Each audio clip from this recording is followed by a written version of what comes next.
আসসালামু আলাইকুম এভরিওয়ান, কি অবস্থা সবার? সো আজকে দুপুরে খাচ্ছি মলায়া মাছের চচ্চড়ি আর হচ্ছে তেলাপিয়া ফ্রাই আর হচ্ছে গরম গরম ভাত। আলহামদুলিল্লাহ। আমার অনেক বেশি পছন্দের হচ্ছে এই মলায়া মাছের চচ্চড়ি। আলু কুচি কুচি করে কেটে বেশি করে কাঁচামরিচ দিয়ে তারপর রান্না করা হয়। জোস লাগে খেতে। বিসমিল্লাহ।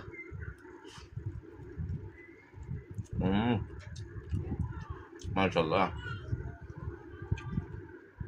সেই সেরা হয়েছে। হুম অসম, ঝালটা যা লাগতেছে না,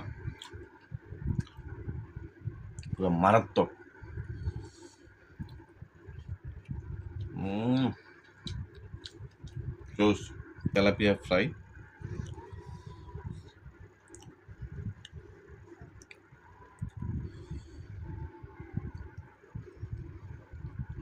হুম টাটকা তেলাপিয়াটা।